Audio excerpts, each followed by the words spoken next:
तो उनका विश्वास भी टूटने लगा कि अब शायद मुझे श्री राम लेने नहीं आएंगे।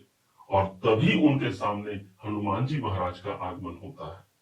हनुमान जी को देख करके भी मां सीता समझती है शायद इसे रावण ने ही भेजा होगा, मुझे छलने के लिए। शायद ये भी कोई दानव होगा जो रूप बदलकर मेरे सामने उपस्थित हुआ है। तभी हनुमान जी महाराज ने कहा कि राम दूत मैं मातु जानकी, सत्य शपथ करुणा निधान की।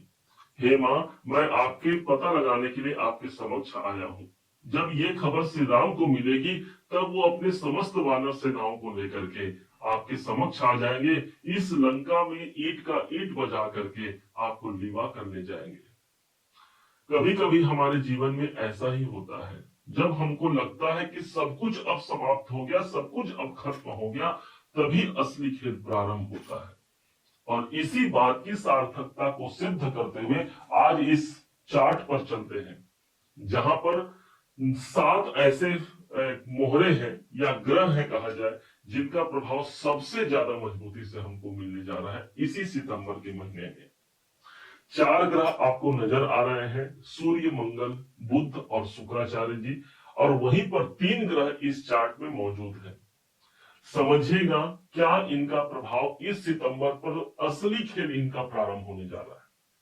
सबसे पहले सीधा हमारे इनकम के भाव पर चलते हैं। इनकम के भाव को देखिए, यहाँ पर सूर्य, बुध और केतु विद्यमान है। सूर्य अपने घर पर तो गए हैं, इनकम के मालिक, लाभ के स्वामी, लाभ के घर पर उपस्थित है, परंतु वो साम्राज्य किस काम का जहां पर ग्रहण लगा हुआ है। शायद ऐसी स्थिति हमारी थी, सब कुछ अच्छा है लेकिन उसके बाद भी एक घुटन, एक तरफ की स्थिति यदि हमने देखा है तो 16 सितंबर से एक बड़ा परिवर्तन हो रहा है और सूर्य देव अपने इस ग्रहण योग से मुक्त होते हुए प्रवेश कर जाएंगे 12वें घर पर, अपने परम मित्र बुध की राशि पर प्रवेश कर जाएंगे। तो दूसरी तरफ ठीक 16 तारीख को बुध भी, जो 11वें घर इनकम के भाव पर केतु के संग से मुक्त होकर के ये भी प्रवेश कर जाएंगे 12वें घर पर, और एक योग बनता है, उस योग का नाम है बुध आदित्य राजयोग। अब ये योग की प्राप्ति हमको 12वें घर पर मिलेगी, 6 नंबर की राशि पर। बुध यहाँ पर उच्च के हो गए, जो आपके भाग्य के स्वामी हैं। इसलिए जो लोग भी विदेश से जुड़ा हुआ भाग्योन्नति करना चाहते हैं, या आपका जन्म स्थान जहां है, आप अन्यत्र स्थान पर कोई काम कर रहे हैं, उन सब लोगों को भाग्य उन्नति का ज्यादा साथ मिलेगा, क्योंकि नवम के स्वामी 12वें घर पर उपस्थित होंगे। लाभ के स्वामी अपने से दूसरे भाव पर होंगे, अर्थात हम उस लाभ की प्राप्ति के लिए, उस कामनाओं की प्राप्ति के लिए काम कर पाते हैं। अभी तक जो रुकावट और अड़चन थी, उस अड़चन से बाहर निकल करके एक खुले वातावरण पर पहुंच पाते हैं। भूलिएगा मत, 12वां घर वो स्थान है जो हमारे जीवन में बदलाव को उत्पन्न करता है, अर्थात बदलाव से ये समय हमको जोड़ने जा रहा है। तीसरे ग्रह के रूप में हमको प्राप्त होंगे मंगल। मंगल इस समय पर देखा जाए तो ये 12वें घर पर ही उपस्थित है और अपने सबसे बड़े शत्रु बुध की राशि पर मंगल है, अति शत्रु कहा गया है शास्त्र में। और यहीं पर 13 सितंबर का वो डेट आता है और ये मंगल 12वें घर को छोड़ करके प्रवेश कर जाते हैं, कहीं और नहीं, तुला राशि में ही प्रवेश कर जाएंगे। मंगल को हम सेनापति कहते हैं, हमारे राशि पर आ रहे हैं और ये स्वयं हमारे सप्तमेश है, अपने सप्तम भाव को पूर्ण दृष्टि से अपनी दृष्टि प्रदान करेंगे। इसलिए हमारा जो कोई स्वास्थ्य में बाधा चल भी रहा है तो वहां पर एक नई जागृति का आना। मंगल स्वयं हमारा कॉन्फिडेंस है, बहुत अधिक हमारा कॉन्फिडेंस रहेगा, जिस माध्यम से जो मुकाम हमको हासिल करना है वहां तक ये मंगल हमको पहुंचा जाएगा, क्योंकि मंगल की ऊर्जा हमको आवश्यक है। मंगल को देह कहा गया है और वही हमारे देह के भाव पर उपस्थित होगा। इनकी दृष्टि 7वें घर पर पड़ेगी, अर्थात सप्तम भाव की दृष्टि सप्तमेश के द्वारा बनेगी। हमारा सबसे जो पॉजिटिव काम है वो कोई रुका हुआ कार्य अब रुकने वाला नहीं, आगे बढ़ने वाला है। क्यों? क्योंकि सप्तम भाव के स्वामी है मंगल की दृष्टि आ गई। अब ये सप्तम भाव पर इनका पूरा फोकस आ गया ना, और ये सप्तम भाव मेरा बिजनेस है, इसलिए व्यापारिक जो गतिविधियां वो आगे बढ़ सकती है, व्यापार में कुछ लाभ के अवसर निकलते हैं। दसम से दसम होने के कारण हमारा कर्म क्षेत्र इसी समय पर सबसे ज्यादा सुधरने का योग रहेगा। हमारे काम में कोई रुकावट है, उस रुकावट को, बाधा को पार करते हुए मंगल वो हमारा कॉन्फिडेंस है जो हमको सफलता तक पहुंचा ही जाएगा। ये मंगल का सुप्रभाव हुआ।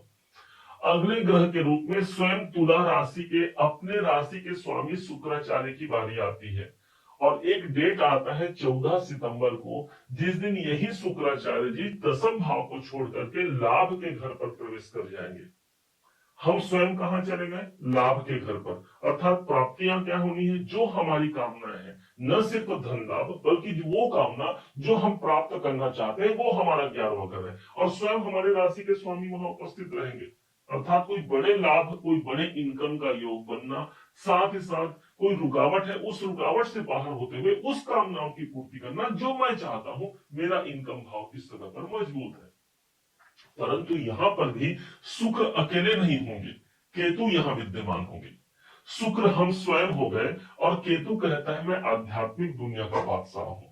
इसलिए इस समय पर हम यदि स्पिरिचुअल हो जाए, आध्यात्मिक हो जाए, ईश्वर के प्रति अपनी आस्था को प्रबल कर दे, तो निश्चय जानिए 11वां घर वो है जो आपके मनोनुकूल कार्य को आप तक पहुंचा जाएगा। केतु कहता है ना कि मैं आपको प्रदान करूंगा, लेकिन जब आप छोड़ने की प्रवृत्ति आ जाए उस समय पर यह केतु प्रदान करता है। और यही केतु अभी तक नहीं बल्कि पूरे अभी दिसंबर 2026 तक आपके ठीक 11वें घर पर रहने वाला है। केतु को जड़ कहा गया है, इसलिए आपको तो जड़ उस जड़ से जोड़ना चाह रहे हैं ना, जहां तक आपको पहुंचना है, लाभ तक पहुंचना है, तो उस लाभ के जड़ को मजबूत बनाना इस केतु का काम है। आपकी इच्छाओं को पूर्ति करना इस केतु का काम है, जो ठीक हमको 11वें घर पर मिला है। 4 ग्रह हो गए, अब 3 ग्रह जो बचे हैं बड़े ध्यान से समझिएगा। सबसे पहला जो ग्रह निकलकर सामने आएगा वो है राहु। आपके सबसे नजदीक जो चल रहे हैं 5वें घर पर वो राहु है। राहु का साम्राज्य कहा गया है। यूं तो किसी भी घर पर राहु जाए उनके लिए पॉजिटिव या नेगेटिव प्रभाव अपना राहु प्रदान करते हैं, लेकिन ये प्रवेश किए हैं 5वें घर पर, 18 मई से प्रवेश किए हैं और ऊपर से अभी तक ये मृत अवस्था पर थे। अब ये जागृत अवस्था पर 2 सितंबर से आ जा रहे हैं। अब राहु के पैरों में वो बेड़ियां नहीं जो उन्हें रोक पाए, अर्थात वो बेड़ियां अब हमारी भी समाप्त हो गई जो हमें रोक पाए। राहु की दृष्टि 11वें घर पर पड़ रही है। बड़ा लाभ, बड़ा कैरियर से इस राहु हमको जोड़ जाएगा। माना जाता है कि राहु जहां पर होते हैं उस स्थान को 10 गुना वृद्धि करते हैं। तो आप यदि एजुकेशन में हैं तो शिक्षा में 10 गुना वृद्धि होगी ना।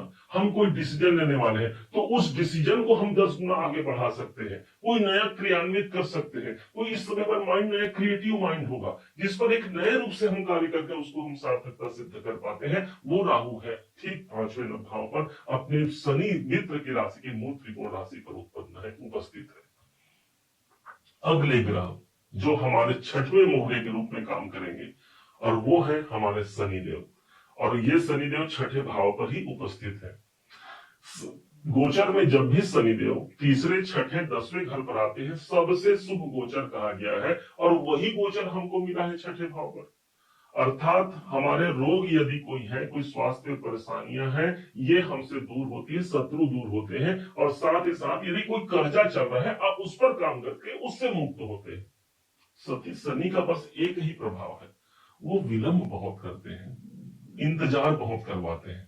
और उस विलंबता का मतलब ये नहीं कि वो हमको परेशान करना, इसका मतलब ये हो गया एक सोने में निखार तभी आता है जब वो सोना बारंबार जलता है।